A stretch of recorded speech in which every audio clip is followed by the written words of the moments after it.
Terima kasih pemirsa, Anda masih bersama kami dalam MNC News Now, kali ini bersama saya Fani Imaniar.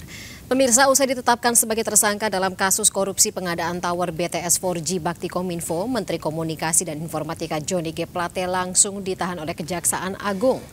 Johnny G. Plate terjerat kasus dugaan korupsi menara BTS 4G Bakti Kominfo dan infrastruktur pendukung paket 1 hingga 5 yang merugikan negara lebih dari 8 triliun rupiah.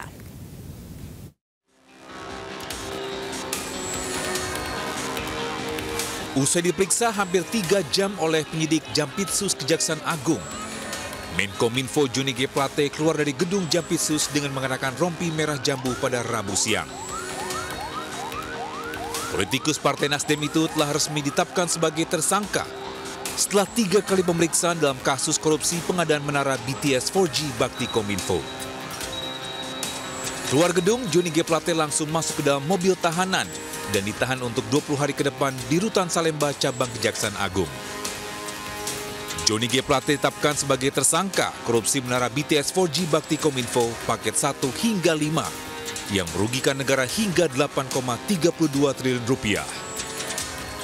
Dari hasil pemeriksaan, Johnny G. Plate ditetapkan sebagai tersangka karena berperan sebagai pengguna anggaran dan selaku Menteri Kominfo.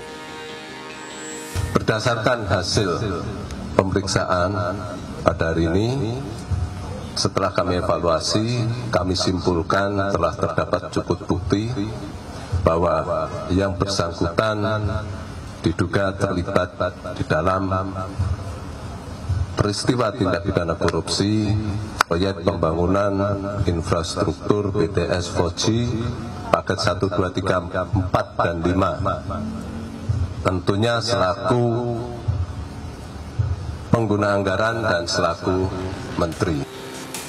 Pihak Jaksa Agung juga menggeledah mobil Johnny G. Plate, rumah dinas, dan kantornya di Kemenkominfo serta menyita sejumlah alat bukti. Selain memeriksa Johnny, Jaksa Agung juga memeriksa 6 orang saksi lainnya.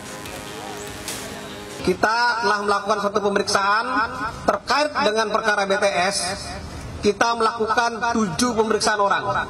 1 orang kita tetapkan jadi tersangka dan sudah dilakukan penahanan, tadi saudara sekalian melihatnya. Yang 6 orang masih dalam proses pemeriksaan hari ini.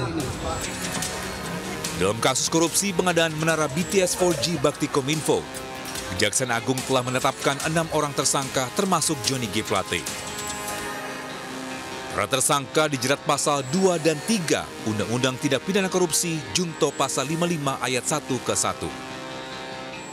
Dari Jakarta, Muhammad Zuhilmi, Wildan Aulia, iNews melaporkan.